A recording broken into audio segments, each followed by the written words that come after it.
अस्सलाम वालेकुम स्टूडेंट्स। आज हम अपना बायोलॉजी की बुक को स्टार्ट करने जा रहे हैं। तो मेरी आदत है कि बायोलॉजी की बुक को स्टार्ट करने से पहले मैं बच्चों को पेपर पैटर्न के हवाले से बता देता होता हूँ ताकि उनके जहन में ये बात मौजूद हो।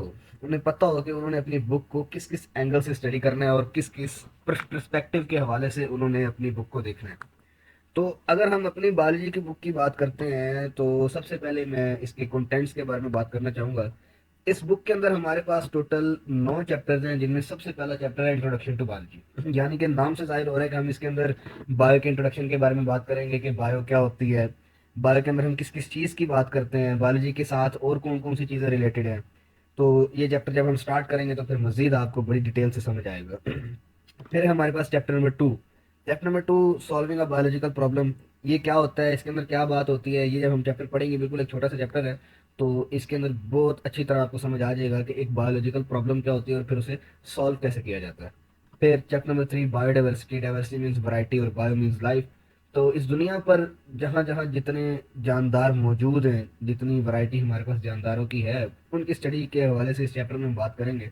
फिर चैप्टर नंबर 4 हमारे पास सेल्स एंड टिश्यूज। इसमें हम सेल्स और टिश्यूज की बात करेंगे। आपने पिछली क्लासेस में 7 8 में सेल्स और टिश्यूज का कंसेप्ट थोड़ा बहुत पढ़ा ही होगा। फिर आगे हमारे पास सेल साइकिल आ जाता है। सेल साइकिल के बारे में हो सकता है बहुत सारे बच्चों को ना भी पता हो।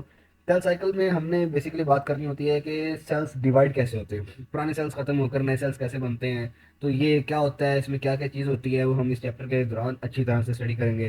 फिर हमारे पास चैप्टर 6 है एंजाइम्स के बारे में। चैप्टर 7 बायो एनर्जेटिक्स के बारे में। एंजाइम्स वाला चैप्टर तो इंतहाई आसान और बहुत छोटा है। बायो एनर्जेटिक्स का चैप्टर काफ़ी कंसेप्चुअल और इंटरेस्टिंग है।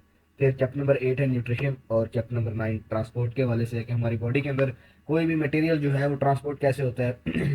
प्लांट्स के बारे में भी हमने पढ़ना है और एनिमल्स के बारे में भी हम थोड़ा सा पढ़ेंगे।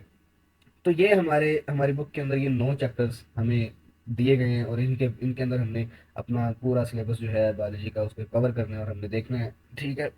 अब आगे हमारे पास आ जाता है पेपर पैटर्न। इन 9 चैप्टर्स में से एग्जामिनर पेपर किस डिज़ाइन का बनाता है। तो बेसिकली हमारे पेपर के हैं 2 पोर्शन। अब टोटल आपका पेपर होता है 60 मार्क्स का, जिसको 2 पोर्शंस में डिवाइड किया गया है। सबसे पहले आपके पास होता है ऑब्जेक्टिव। ऑब्जेक्टिव के अंदर आपके पास 12 एमसीक्यूज होते हैं और हर एक एमसीक्यू 1 मार्क का होता है। यानी कि 12 एमसीक्यूज 12 नंबर के होते हैं, तो 1 नंबर का एक एमसीक्यू होता है। ये आपका ऑब्जेक्टिव पोर्शन हो गया और आपका क्वेश्चन नंबर 1 हो गया। उसके बाद अगर हम क्वेश्चन नंबर 2 की बात करते हैं तो वो आपका आता है सब्जेक्टिव पार्ट के अंदर। अब टोटल पेपर आपका 60 मार्क का है, तो ऑब्जेक्टिव जो है वो 12 नंबर का हो गया। अब बाकी बचे 48 मार्क्स। ये जो 48 नंबर हैं ये सब्जेक्टिव के हैं और सब्जेक्टिव के आगे आपके पास 2 पोर्शन हैं, एक शॉर्ट क्वेश्चंस का, एक लॉन्ग क्वेश्चंस का। अगर हम शॉर्ट क्वेश्चंस की बात करें तो हमारे पास क्वेश्चन नंबर 2 3 एंड 4 ये सारे शॉर्ट क्वेश्चंस के पार्ट हैं। अब क्वेश्चन नंबर 2 के अंदर हमारे पास 8 क्वेश्चंस दिए होंगे जिसमें से हमने 5 करने हैं। क्वेश्चन नंबर 3 में भी 8 दिए होंगे, 5 करने होंगे। और क्वेश्चन नंबर 4 में भी 8 सवाल दिए हुए होंगे जिसमें से हमने 5 कोई से करने हैं। जो हमें बेहतरीन 5 आते होंगे हम वो कर देंगे। इसी तरह आगे लॉन्ग क्वेश्चंस की अगर हम बात करते हैं तो हमारे पास टोटल 3 लॉन्ग क्वेश्चंस हैं। इन 3 में से हर एक के दो दो पार्ट्स हैं, ए बी। ठीक है। अब इन तीनों में से हमने कोई से 2 सवाल करने हैं और उन दोनों के हमने दोनों ए और बी जो भी हम चूज करेंगे, उन दोनों के हमने दोनों ए और बी पार्ट्स करने हैं। तीनों में से कोई से 2 करने हैं, कोई से 2 सेलेक्ट करेंगे और जो हम 2 सेलेक्ट करेंगे उन दोनों के आगे जो दोनों ए और बी दोनों दोनों पार्ट्स हैं वो हमने दोनों अटेम्प्ट करने हैं।